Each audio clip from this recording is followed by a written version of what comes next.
Bien, buenas noches, ¿cómo le va? Es un gusto poder estar un miércoles más allí compartiendo, nosotros aquí desde el templo, digo nosotros porque estamos con Cristian desde el templo y ustedes allí en su casa, este tiempo de abrir la palabra de Dios, poder meditar a través de ella, llevar a tu hogar, a tu casa, a tu corazón, un mensaje de la palabra. Para que pueda servirte de ánimo en este tiempo de cuarentena que se está extendiendo por cierto. Damos gracias a Dios por este tiempo, que también es un tiempo de oración. Ya a estas horas el grupo de WhatsApp de la iglesia está abierto y allí están los hermanos presentando los motivos, que de por cierto, gracias al Señor, son muchos y también es bueno que podamos estar allí en familia orando.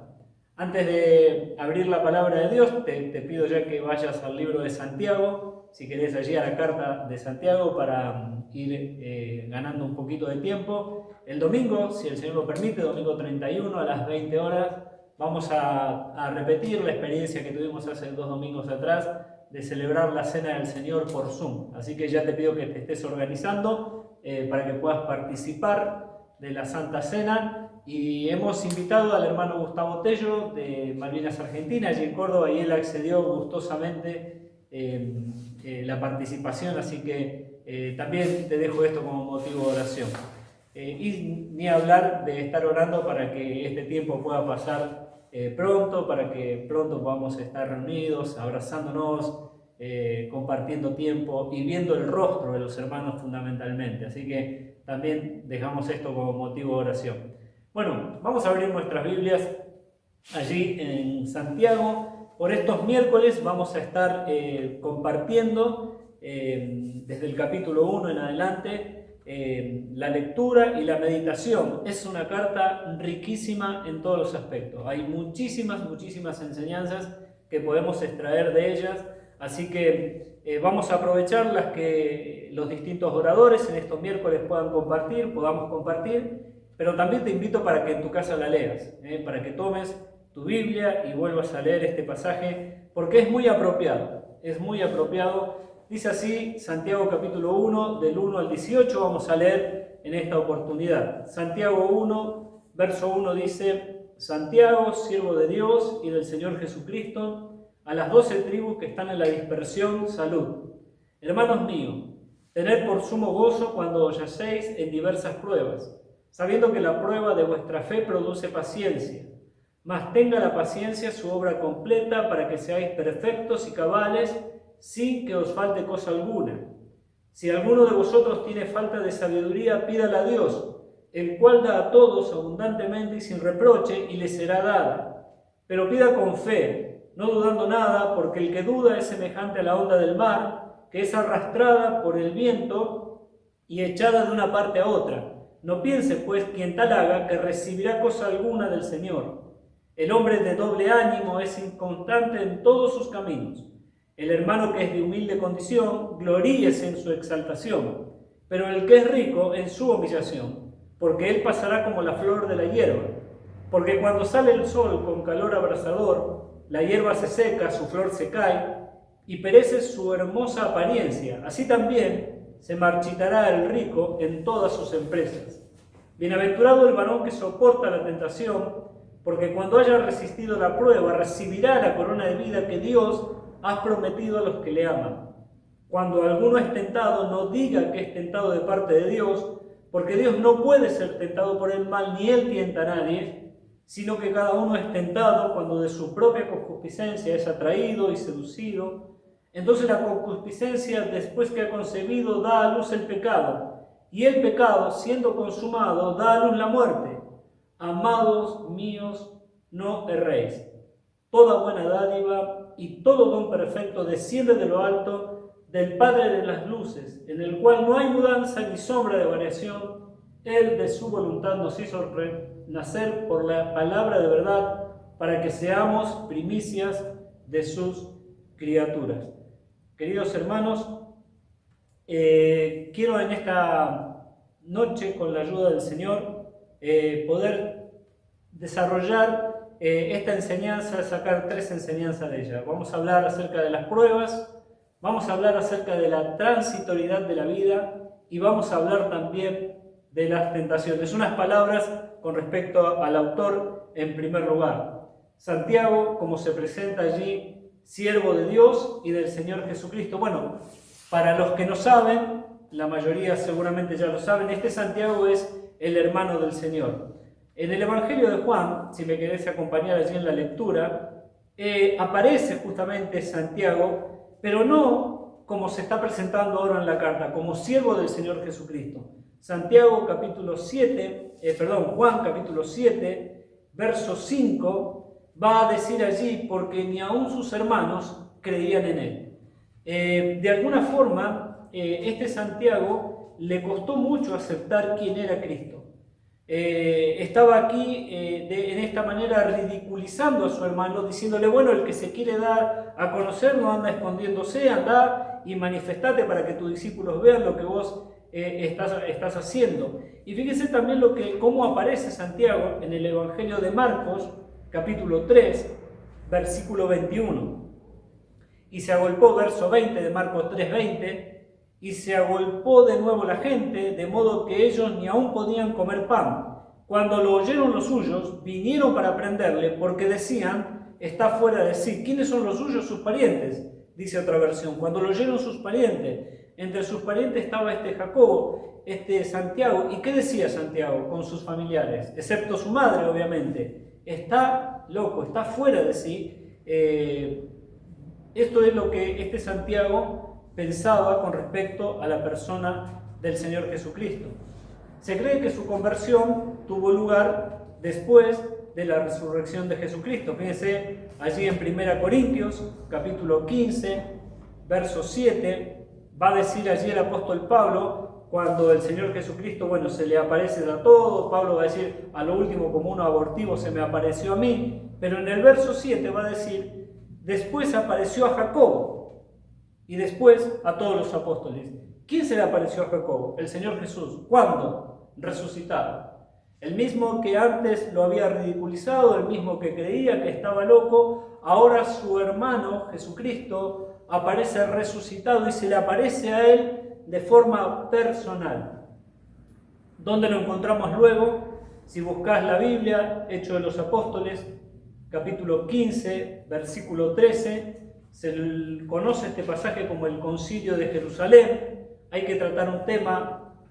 Los gentiles están recibiendo a Cristo, los gentiles están siendo alcanzados por el Evangelio. Esto generó un chisporroteo entre judíos y gentiles y tuvieron que tratar el tema.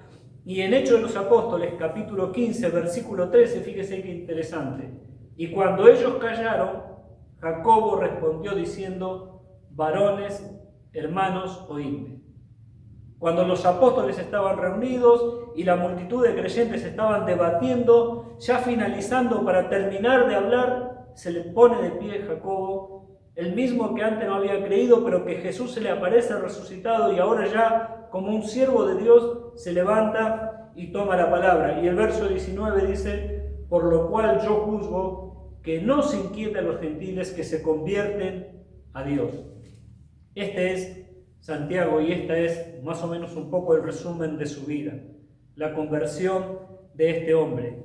En Gálatas capítulo 2, verso 9, el apóstol Pablo va a decir lo siguiente acerca de este hombre del cual estamos hablando.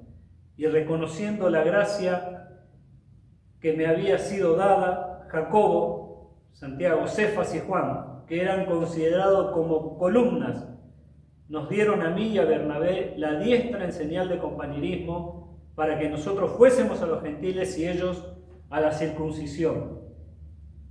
¿En qué se transformó Santiago al haber recibido a Cristo como su único y suficiente Salvador? Se transformó en uno de los referentes de la iglesia primitiva. Eso significa columna. Alguien, un hombre espiritual en quien los demás se pueden apoyar, en quien Dios comenzó a construir su iglesia, el Señor comenzó a edificar su iglesia y comenzó a construir sobre el fundamento de estos hombres. Por eso dice el apóstol Pablo que Jacobo, Cefas y Juan eran considerados ¿qué? Columnas. Y estos hombres le dieron la diestra en señal de compañerismo y lo enviaron a predicar a los gentiles. Allí lo encontramos a este Jacobo. ¿Y a quién les está escribiendo Santiago? Y esto es importante saberlo. A las 12 tribus que están en la dispersión.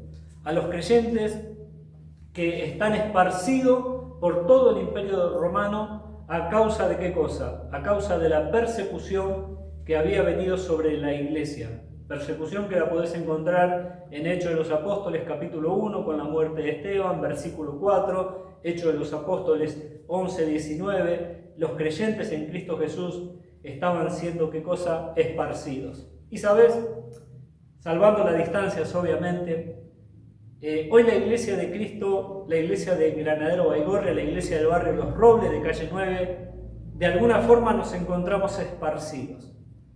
Cada uno en su casa, sin poder congregarnos, sin poder vernos. Obviamente que hay que salvar la distancia. No se puede comparar el esparcimiento que sufrieron estos primeros creyentes, porque esto era persecución, a lo que nosotros estamos hoy viviendo. Pero no obstante eso, estamos viviendo un distanciamiento. No nos podemos congregar. De alguna forma, algunos están allá, otros por allá, otros más lejos, y no podemos estar todos juntos. A estos les escribe Santiago, a los que están dispersos por causa del Evangelio de Cristo.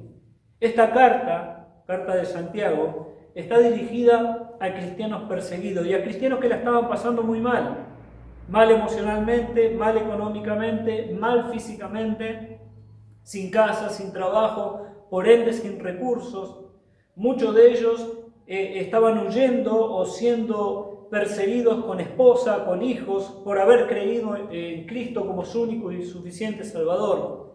Santiago les escribe a los expatriados, a los que están fuera o lejos de su patria. Y sabes, no es fácil escribirle o exhortar a alguien que la está pasando mal. No es fácil ir a visitar a un enfermo terminal, no es fácil ir a visitar a una mujer que está sufriendo por causa del maltrato de su esposa, o al revés, un esposo que sufre por la indiferencia de su mujer. No es fácil exhortar a hijos que no son amados por sus padres y son maltratados. Es todo un desafío que te tiene que llevar, o lo lleva a Santiago, a la guía del Espíritu Santo, a escribirles a estos hombres. ¿Y por dónde empiezo? Entonces Santiago, lo primero que va a hacer, se presenta como siervo de Dios, como siervo de Jesucristo. Y lo que él va a decir, va a comenzar hablando de ¿qué? De las pruebas. Las pruebas para tu vida y para mi vida, para la vida de los creyentes, son necesarias e inevitables. Hay que recordar que estamos en un mundo controlado por el príncipe de las tinieblas. Es difícil ser cristiano en este sistema. Es muy difícil llevar la bandera de Cristo en un sistema caído que le ha dado las espaldas a Dios. ¿Y qué es lo primero que Santiago dice? Tened por sumo gozo cuando os halléis en diversas pruebas. Considerar, pensar, reconocer. La exhortación del apóstol es para que sus lectores reflexionen en lo más íntimo de su ser, y como resultado de esa reflexión, y de manera consciente y para beneficio propio, adopten una nueva actitud. Es así cuando Santiago dice, bueno, tened por sumo gozo, considerad, reflexionen. ¿Sabes? Es un tiempo para que vos y yo reflexionemos acerca de lo que está sucediendo. Las pruebas que sobrevienen a nuestras vidas, las dificultades que nos vienen a nuestra vida, tienen como objetivo la reflexión profunda de qué es lo que está pasando, considerarlo en lo más profundo de nuestro corazón y de manera consciente, para beneficio propio, debemos adoptar una nueva actitud delante de Dios. Una nueva actitud frente a las pruebas. Y esa nueva actitud, Santiago dice, tiene que haber gozo. Tiene que haber gozo puro. Tiene que haber 100% gozo en su corazón. Hallarse en las pruebas, cuando Santiago está hablando de hallarse en diversas pruebas, más o menos tiene que ver con la misma figura de Lucas capítulo 10, verso 30. ¿Te acordás? Allí el Señor Jesucristo va a hablar acerca del buen samaritano. Entonces dice que un hombre descendía del camino que une Jerusalén con Jericó, y cuando va por el camino dice que cayó en manos de ladrones. Bueno, esa es la figura que Santiago está tomando aquí. La figura de que las pruebas Uno no las busca, las pruebas vienen, las pruebas te agarran. No es que uno anda por la vida buscando ser probado. Las pruebas aparecen y, como en este caso, te atrapan y te agarran, y como en el caso del buen samaritano, te maltratan y te dejan maltrecho. Esa es la idea que Santiago: tengan por sumo gozo cuando se hallen, cuando las pruebas vengan sobre su vida. Una aclaración que me parece importante para que nosotros podamos definir, para que nosotros podamos comprender. Una cosa es que nosotros seamos probados en nuestra fe, y otra cosa es que nosotros estemos padeciendo a causa de una disciplina por no ser obedientes a Dios. Yo esto lo he compartido muchas veces, pero hace muchos años recuerdo que en una oportunidad yo tuve un compañero de trabajo que, con lágrimas en los ojos, me decía que la estaba pasando muy mal, que estaba muy mal en su familia, muy mal en el trabajo, estaba muy mal él. Él había tomado algunas decisiones tiempo atrás y esas decisiones no habían sido buenas, y las consecuencias estaban allí a la vista. Entonces yo recuerdo que de alguna forma, era muy joven yo en mi fe, queriendo consolarlo, le digo: bueno, no te preocupes, este es un tiempo de prueba, le digo yo. Y él se saca los lentes y me dice: no, Rubén, me dice, esto no es un tiempo de prueba, esto es disciplina. Y allí yo comprendí y vi en carne propia lo que es la disciplina de parte de Dios, y él, gracias a Dios, pudo diferenciar lo que es disciplina de lo que es prueba. Tal vez estés por una situación difícil en tu vida. Bueno, la pregunta a Dios, la búsqueda de la palabra y el consejo es: vos tenés que distinguir si eso es prueba o es disciplina. Por venir tomando malas decisiones en la vida y hoy estás sufriendo las consecuencias. Entonces, separemos los tantos. Una cosa es prueba y otra cosa es disciplina. Allí el apóstol Santiago, va a hablar de lo que es prueba. Este hombre, como decíamos, que venía en camino, cayó en manos de los ladrones. Fíjate en Proverbios capítulo 1, verso 11, qué es lo que va a decir. Mirá qué interesante, porque allí hay una figura que tiene que ver con lo que venimos hablando. Proverbios capítulo 1, verso 11 dice así: si dijeren, ven con nosotros, pongamos acechanza para derramar sangre, acechemos sin motivo al inocente. Esa es la figura. Se encuentran allí los ladrones. El padre le dice al hijo: no te juntes con los perversos, con los malvados, porque ellos buscan la ocasión de hacer. Te van a decir: vení con nosotros, vamos a poner acechanza, es decir, preparemos una trampa para que cuando vengan lo atrapemos. Esa es la figura que Santiago tiene en mente cuando está hablando de la prueba. La figura de ladrones que acechan, que esperan para caer encima de uno. Dice que son diversas las pruebas. Por supuesto que son diversas, o de diversos colores, porque no todos padecemos lo mismo y no Dios trabaja con todos de la misma forma. Las pruebas tienen que ver con las luchas diarias, con las circunstancias que nos rodea, con los obstáculos que producen en nosotros, ¿qué cosa? Tristeza. Entonces, ¿qué debemos tener? ¿Cuál es la actitud ante una prueba? El gozo. El gozo de la salvación.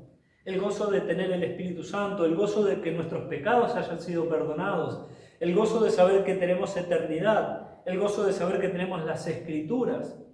Si hay algo que Satanás quiere robar y utilizar también a través de la prueba, es quitarte el gozo. Entonces lo que vos tenés que tener es el gozo de saber que sos un hijo de Dios. Y ese gozo de saber que sos un hijo de Dios te va a llevar a tener una actitud para con las pruebas, como vamos a ver ahora, porque las pruebas no duran toda la vida, son por un momento. ¿Te acordás de Daniel cuando fue tirado al foso de los leones? Él en ningún momento perdió, juntamente con sus amigos también en el horno de fuego, ellos no perdieron su fe y su confianza en Dios. Y esa posibilidad de perder la vida no le quitó el gozo de saber que son hijos de Dios. Entonces, ¿cuál es la enseñanza de Santiago? La actitud que se debe tomar ante la prueba. Debe haber gozo, de saber que estás padeciendo porque sos un hijo de Dios, de que lo que te está sucediendo tiene que ver con que Dios está probando tu fe, porque quiere producir ¿qué cosa? Bueno, en este caso, paciencia. ¿Qué es la producción? La producción es, yo tomo un elemento y trabajo con ese elemento para hacer de él más cosas, de producir en él más cosas, de reproducir cosas o de hacerlo mejor, de hacerlo de mejor calidad. Lo que Dios quiere hacer a través de la prueba, dice Santiago, es producir, ¿qué cosa? Producir en ustedes paciencia. La prueba de fe tiene por objeto obrar de manera continua hasta que alcance su objetivo. ¿Cuál es el objetivo de Dios? Madurez espiritual. Y por eso vienen las pruebas. Las pruebas afectan a todos, allí lo vamos a ver. Vos sabés que tanto rico como pobres, todos van a pasar, todo creyente va a pasar por situaciones de prueba. El rico tampoco escapa por su riqueza de las pruebas. Y es ahí donde Santiago va a hablar acerca de la transitoriedad de la vida. Lo primero que quería hacer mención era acerca de las pruebas, y ahora acerca de la transitoriedad de la vida. Dice el verso 11, porque cuando sale el sol con calor abrasador, la hierba se seca, su flor se cae y perece su hermosa apariencia, así también se marchita el rico ¿con qué? Con todas sus empresas. Decíamos que la carta de Santiago es una carta hermosa. Vos sabés, es una carta llena de figuras. Y Santiago aquí va a utilizar la figura de una flor. Qué hermosa que es la flor, qué bella que es la flor, qué linda que es la flor, pero ¿cuánto dura la flor? Cuando sale el sol con calor abrasador, algunas duran más, otras duran menos, pero es una belleza que dura muy poco. Bueno, Santiago está utilizando esa figura para hablar acerca de ¿qué? De la transitoriedad de la vida.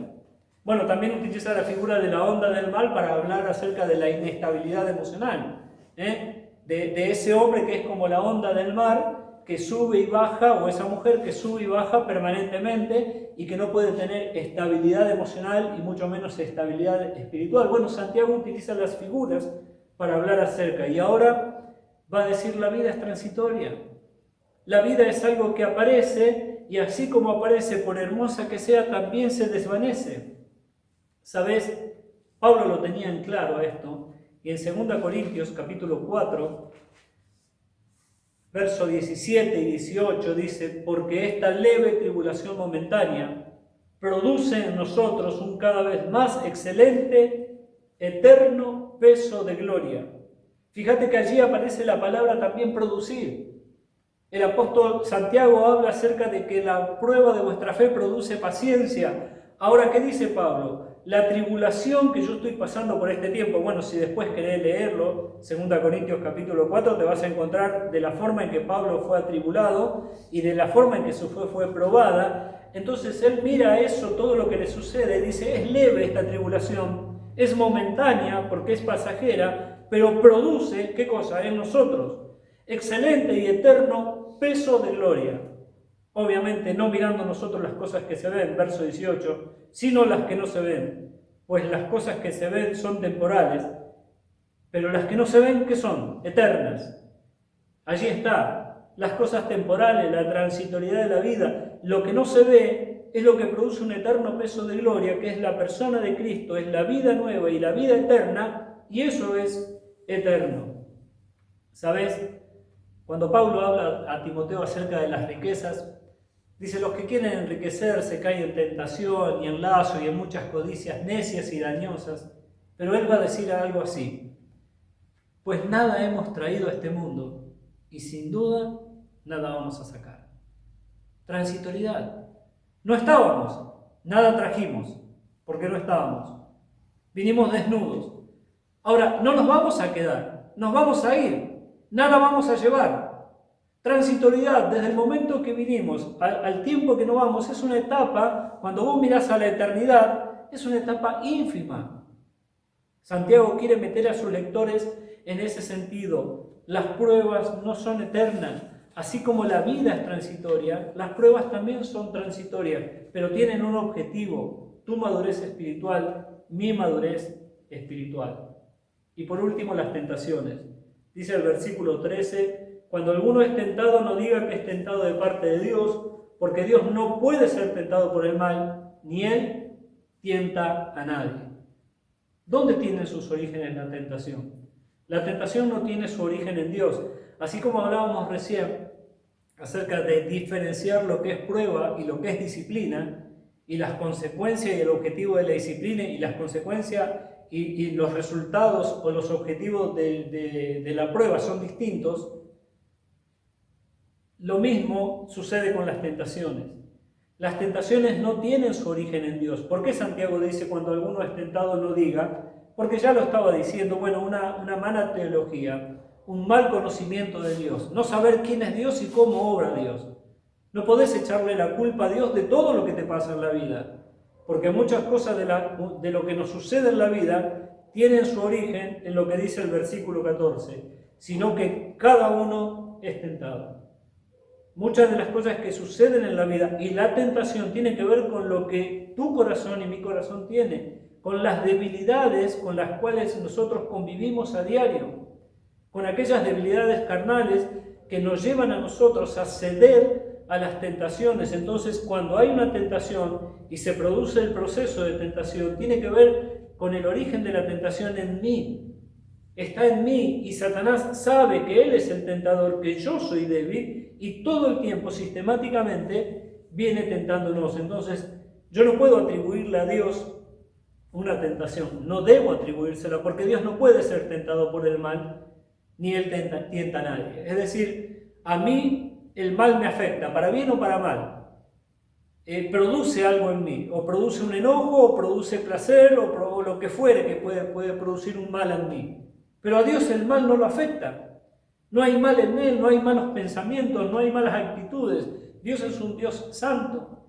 No lo afecta el mal, ni Él tampoco afecta o tienta a nadie para que haga lo malo. El origen de la tentación está en nosotros, en el cada uno. Toda persona, la tentación es una experiencia continua en la vida.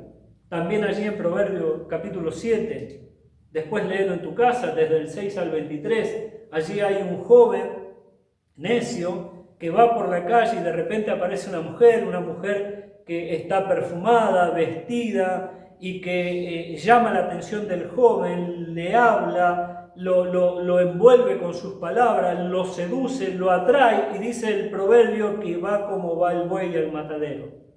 Ya fue atrapado, fue seducido y allá va. La voluntad de la persona ha sido ¿qué? Vencida. Ese es el objetivo de la tentación, vencer tu voluntad. Bueno, la esposa de Potifar no lo pudo hacer con José, intentó hacerlo varias veces, pero este joven huyó. El individuo respondió afirmativamente ¿a qué cosa? A los deseos. Y una vez que responde afirmativamente a los deseos, la tentación que da a luz el pecado. Se origina el pecado, fuiste tentado, caíste en el pecado. Y una vez que cometiste el pecado ¿qué da a luz? La muerte. Entonces, las pruebas, la transitoriedad de la vida y las tentaciones. Hay mucho más para sacar aquí, pero yo quiero terminar con esto. Versículos 16 y 17 y 18 de Santiago. Amados míos, no erréis. Toda buena dádiva, todo don perfecto desciende de lo alto del Padre de las luces, en el cual no hay mudanza ni sombra de variación. Él, de su voluntad, nos hizo nacer por la palabra de verdad, para que seamos primicias de sus criaturas. ¿Sabes? Si hay algo que Dios te va a llamar en este tiempo es a que no le erres. No te confundas. Dios sigue siendo Dios. Él de su buena voluntad nos hizo renacer. Por eso hablábamos del gozo al principio. Nos bendijo, nos hizo renacer, nos regaló de lo alto, de las luces, de ese lugar donde Él habita. De su buena voluntad nos regaló a Jesucristo su Hijo, para que nosotros seamos los primeros frutos entre la multitud de frutos que produce el Evangelio de Cristo. Vos sos miembro de la familia de Dios. No erres, independientemente de lo que pase a tu alrededor, aunque las pruebas sean muchas, aunque las tentaciones vengan y golpeen fuerte en tu vida, aunque sepamos que la vida es transitoria, elevemos los ojos al cielo. Busquemos a Dios en este tiempo. Que el Señor nos bendiga ricamente para que así sea.